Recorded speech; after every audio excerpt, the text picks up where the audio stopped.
Yes, thank you. The third aspect which we say is salient from the answering affidavit is the fact that they are clearly relying on the evidence of Mr. Dukuhana, who testified before the Commission in 2019, if I remember correctly. But then we say, the state does not entirely exclude the possibility that it could be relying on some evidence of the applicant before the State Capture Commission. And we say that based on the following, and if I may read to your ladyship, if I just find it, it would be the second file at page 863. Just for the record, I only have one file. As your I ladyship, do you have have one page file. 863, yes. Page 863. Yes, and referring to paragraph 48, where the Director of Public Prosecution says the following.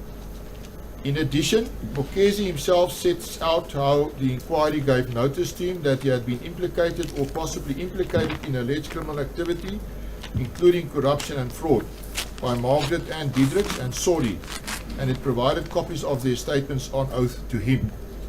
That being the case, it cannot be said with any degree of probability at this stage that it was any self-incriminating evidence, let me rephrase that, any self-incriminating evidence that Mokezi gave to the inquiry which has led to the institution of the prosecution in question. We submit that that does leave a bit of an opening, opens the door to the possibility that they might have relied on his evidence.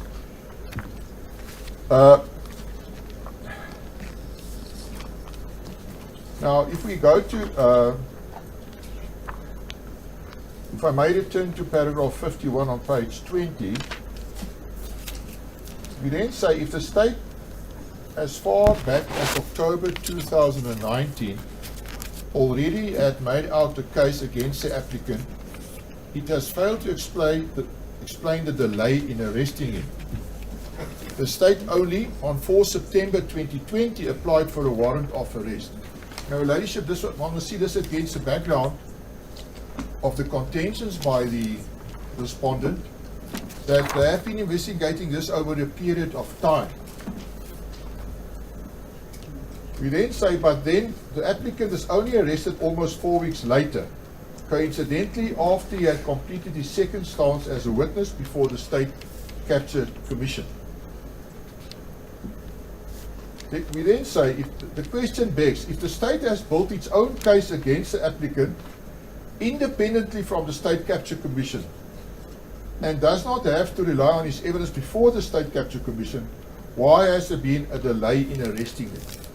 Once again, against the background, we've already made out a case against him. On the 4th of September, we applied for a warrant of arrest. We wait almost 4 weeks before we arrest him. And we only arrest him after he has testified before the State Capture Commission. With all due respect to the respondent, that does not make sense. We then say, if what the respondent alleges is correct, then there is no reason why the applicant could not have been arrested and charged in February 2020 or even earlier. There is no logical explanation from the respondent for the delay in arresting the applicant and charging him. We say on a conspectus of the factors as set out above, the version furnished by the respondent just does not seem probable. Now, the applicant in his founding affidavit refers to one court appearance where my learned, the prosecutor in this matter, Advocate the Nation, addressed the court and apparently made the remark, the evidence before the commission is a nice to have. Well, now that is rather a significant remark to make. We say there are simply just too many coincidences in the timeline of the investigation against the applicant and his subsequent arrest. And then we enumerate them on page 21 in paragraph 56.1 to 56.6. Just give me a minute.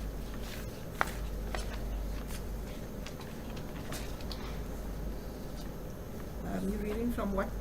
Which document? Paragraph The finding 56, aff- 5-6. the founding affidavit or your? No, minutes? my head, sorry my lady. On Yes. page 21. Thank you.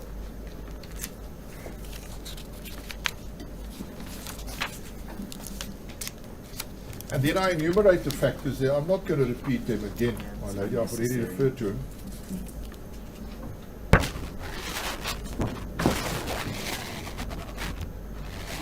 We then say in paragraph 58 on page 22, in summary of that, it appears that it's rather a matter of deciding, after the applicant's second spell as witness before the Commission, that there was now enough evidence to arrest the applicant and build a case against him.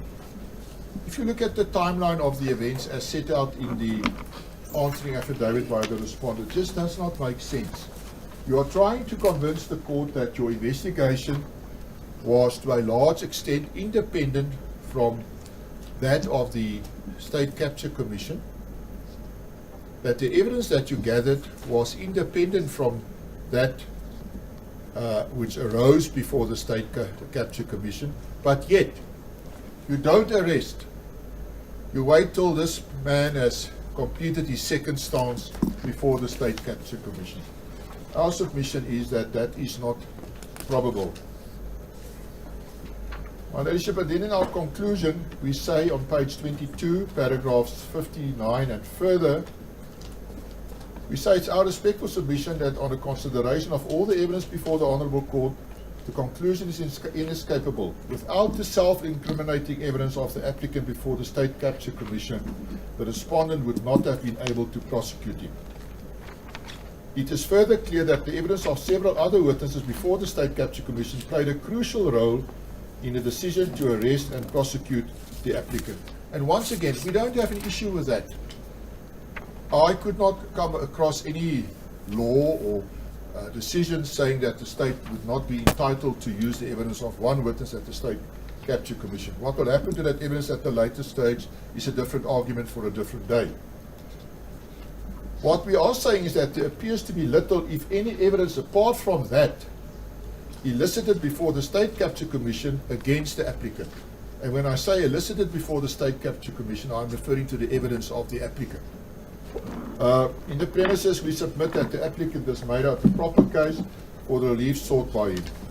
My lady, I have dealt in my head in the beginning with the background of the matter. I have referred to the relevant sections of the relevant regulations. And for my learned friends' sake, I have worked on the regulations as Regulation 8 as amended. So I don't see it deemed necessary to repeat any of those. I have referred to a ladyship here and there to some decided cases, which I said I'm not going to repeat. That is basically my answer. Thank you, Mr. Mary. Mr. Castle. Maybe you will stop because my 30 minutes is up. Already, can I ask you to please turn to my little friend's heads? 2 points I want to mention in his heads. Sorry, what page, Mr.? Page 8, paragraph 27. And then I'll deal with the law. He says 8.2. No evidence regarding questions and answers contemplated in sub-regulation F, and no evidence regarding any fact or information that comes to light in consequence of any such questions or answers shall be admissible in any criminal proceedings, except in criminal proceedings where the person concerned is charged with an offence in terms of Section 6. We're not dealing with that. That, my lady, in March 2018, by the new president, was amended. And the amended version reads like this, my lady. Your ladyship seen it time and again in our heads.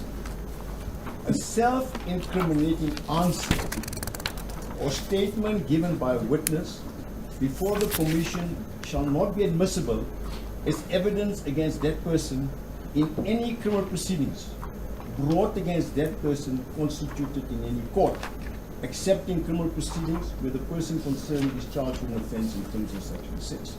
So what are we dealing with, my lady? We're dealing with the first set of regulations for want of a better term, can I call it former President Zuma's regulation.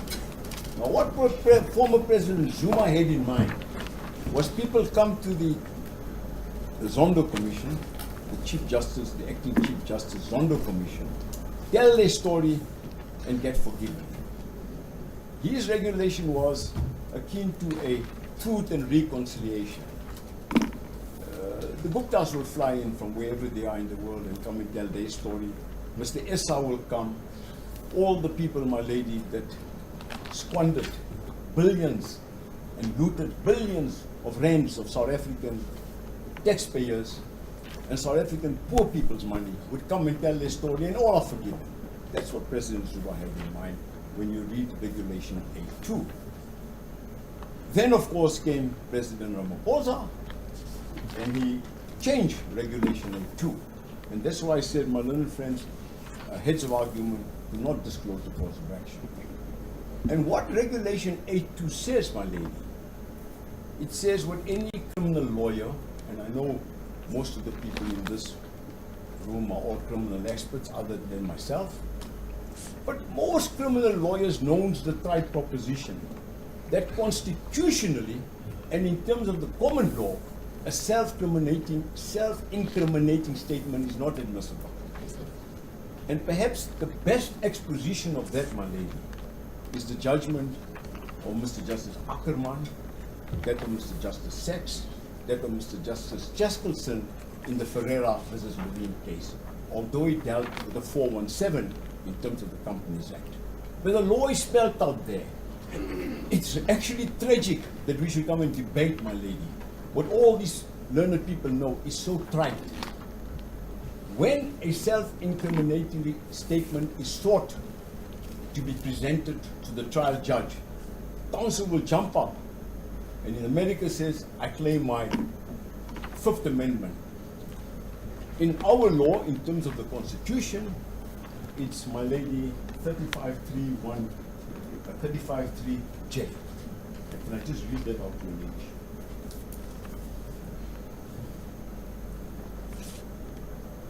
35.3J. It deals with the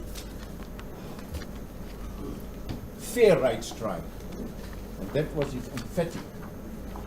Not to be compelled to give incriminating evidence. Now, my lady, that's now enshrined in the Constitution.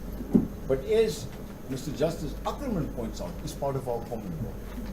So, my lady, if I may just say, this debate about the regulations, with great respect, it's easy, my lady. When in the criminal trial, an accused is required to deal with a self-incriminating statement, that's not admissible. Now, my lady, for purposes of the hearing today, I would submit it's good law. Assuming Mr. X or Miss X appeared before Mr. Justice Zondo, and their counsel, for whatever reason, was remiss and didn't jump up and say, that would incriminate my client. That will not assist the prosecution, because it's part of your constitutional, part of your common law right not to be incriminated. So when the criminal trial starts, and of course some would like it to start sooner. Well, then it goes against the point that initially the state made, that he did not claim that privilege at the commission. So he can't now come and say, well, you know, you can't use it, because in any event the Constitution entrenches that you can't. I agree. So my research of the law, my lady, is that even if you did not claim it before Justice Zondo, you still can't use it in a criminal trial. Clark, kaput. Because that's your constitutional right, both constitutionally and common law. And my lady, if you accept that proposition, then this entire debate becomes academic. Because it's when, in context, the trial court is dealing with it.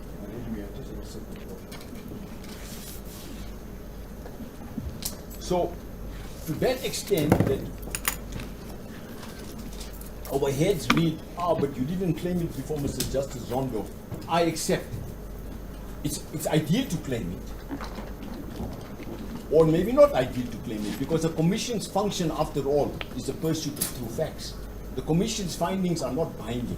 It's not even opinion evidence. It has no evidential material in the trial. So, some would argue, if you want a proper commission of inquiry,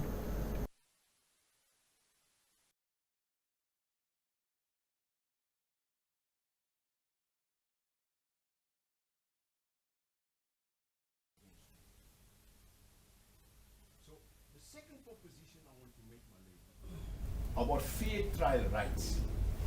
Now, fair trial rights, my lady, as any seasoned criminal lawyer, and I would submit any seasoned honorary lawyer knows, it's to be seen in context.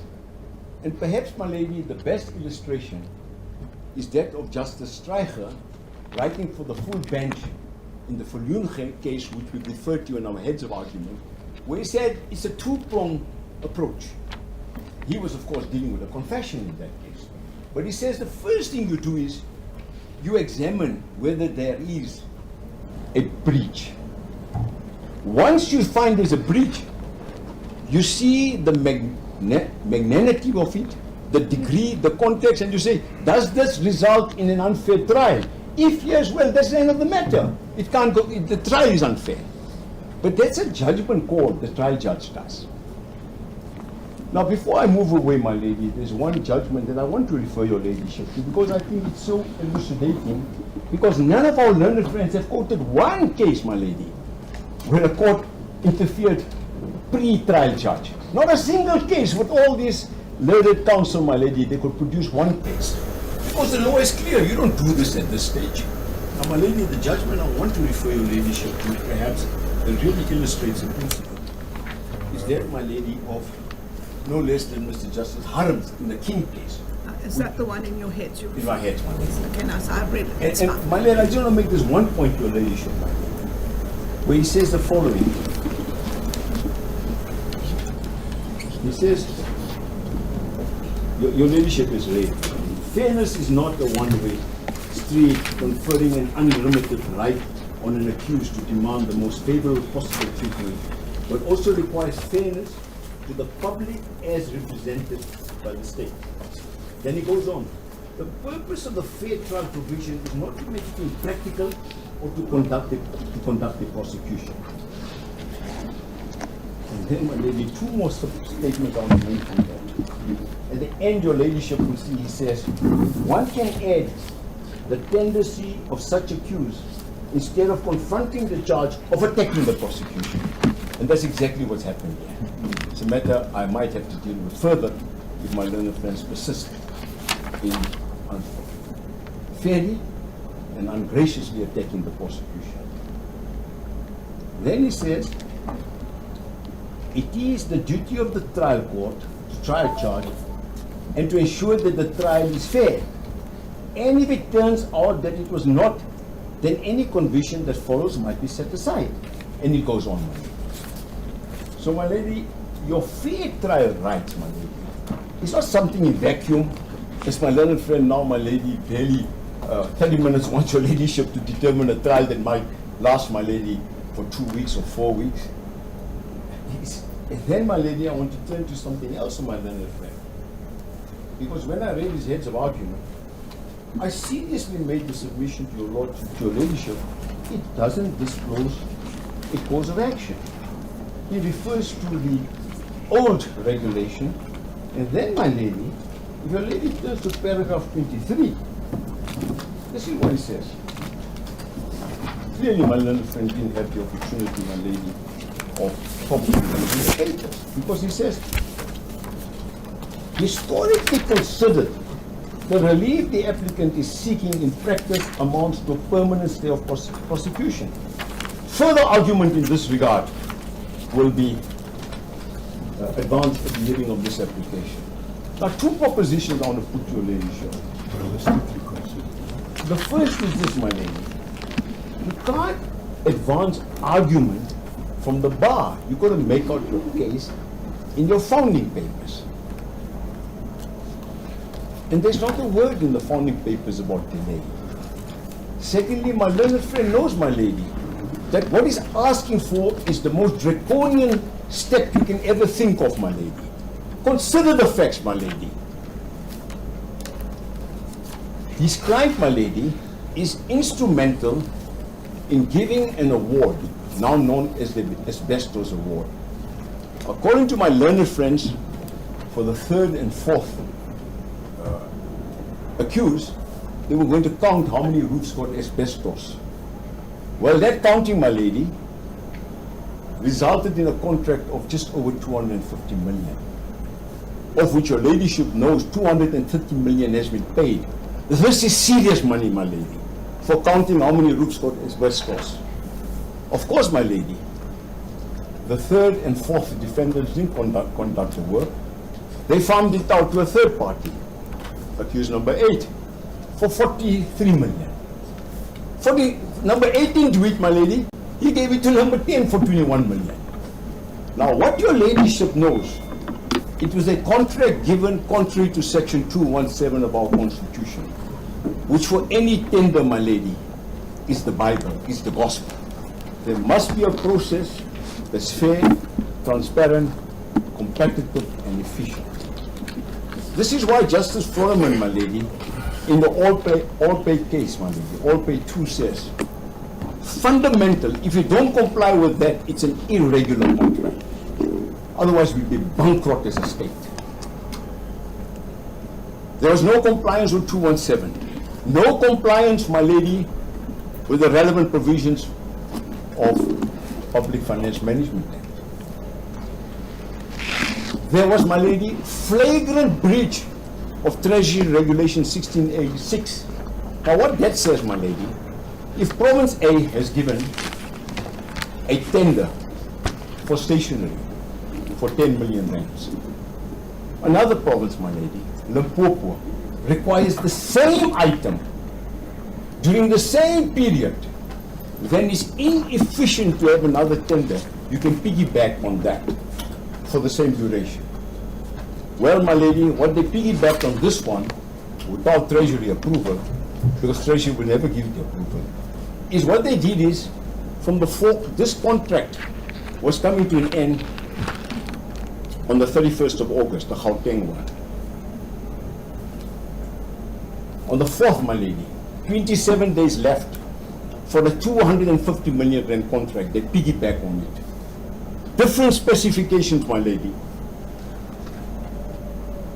Different time period. Can never be done in that time period. And Gauteng says to them, go on a competitive bid. So what does Mr. Mokesi do, my lady? He makes 55 million rand, authorizes payment before the work even started. Well, this, my lady, is wholesale plundering for the country that has no service at the moment.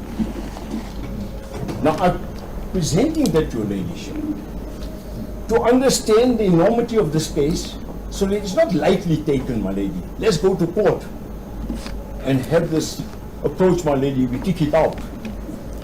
And we're not successful, we go on appeal. Because then the culprits never come to face the book, my lady. They want the day of court, they must facilitate the trial. So, my lady, insofar as accused number 1 is concerned, there's nothing in the founding papers, my lady, that makes out a cause for a permanent stay. I think my learned friend will concede that. So let's look at the relief he wants, my lady, before I wrap up with him.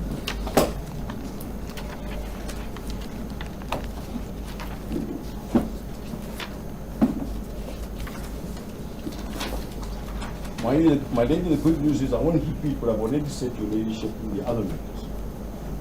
He says, declaring that the indictment, insofar as accused number 1 is concerned, is premised on evidence obtained from the Judicial Service Commission of Inquiry. Now, my lady, it doesn't matter, because the test is, when he's criminally tried, nothing that is incriminated himself can be used against him. But of course, my lady, to prove this case is not difficult. All you've got to do, my lady, is to look at the records of the Free State relevant department, and you'll find common cause, no compliance with 217. No compliance with PFMA Act. No compliance with Regulation 16A6. Somebody's got to accept responsibility, my lady. Whether it's the Premier in his capacity as the executive authority in terms of 125 of the Constitution, whether it filters through to what extent it's called accountability. But this particular individual, we know, my lady, that he was the man in charge. So he's got a prima facie case to answer.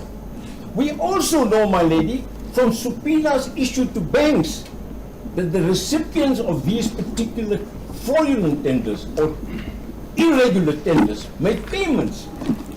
Whether his story as to what the payments were for or not, my lady, whether that will meet the test of, excuse me, my lady, Rex versus Difford, whether you'll meet the test that it's a reasonably possibly true version, the trial court will decide. For me, my lady, the answers are very clear, frankly speaking, to be brutally frank. But that's something for the trial court to deal with. So, my lady, that relief which you asked for is simply inept in law. Then he says, directing that the state's reliance accused number one's testimony and evidence from the State Capture Commission renders from any where? trial against the applicant. I'm reading prayer 2 of his notice of motion at page 3. That, my lady, is the fair trial argument. And I've dealt with that, my lady.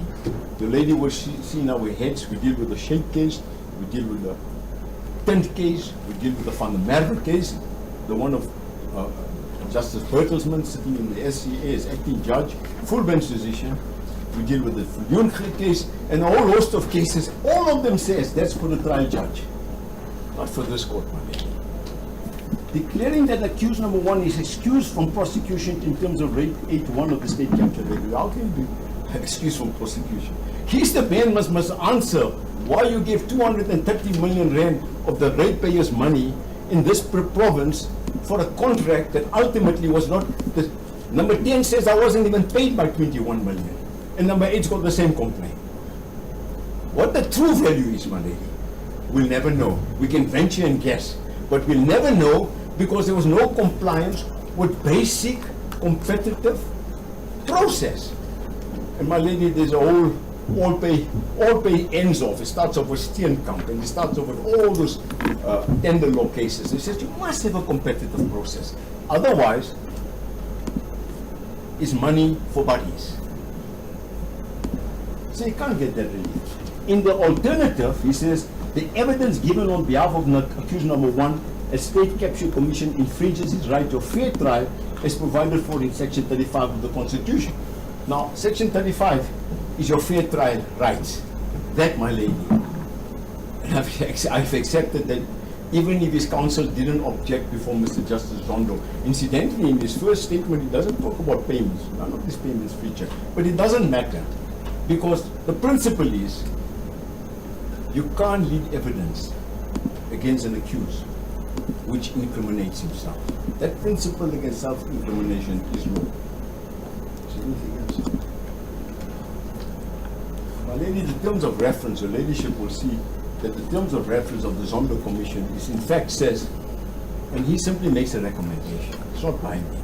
He's saying to the president, chase these people who have committed looting. And one of them, my lady, is the asbestos project. We've put that in our judgment.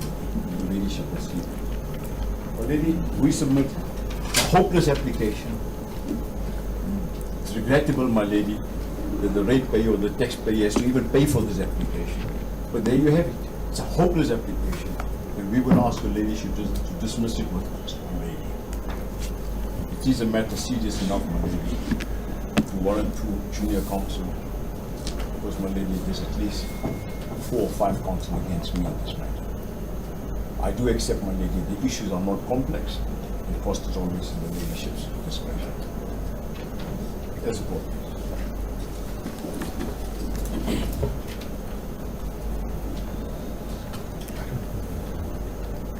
Sorry, on the question of costs, Mr. Cassim, I know you asked in, I think, in your answering affidavits as well as your, I think your heads, the cost of 3 counts.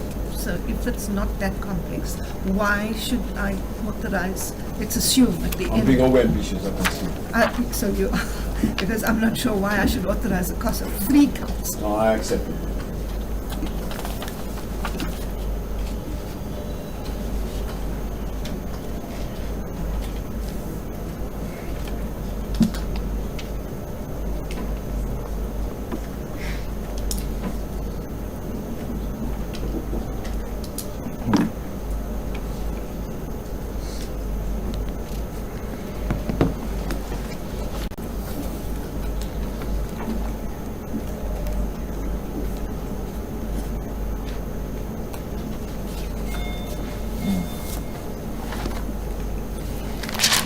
Mr. Mary, you want to reply now, or would you? No, I don't take have the any teacher? reply. I stand by my argument. Say again? I stand by my argument. I'm not going to reply. No reply. All right, I see that it's 11:10. Would this be an appropriate time to take the tea adjournment before we commence with the next matter? Thank you. We'll take the tea adjournment.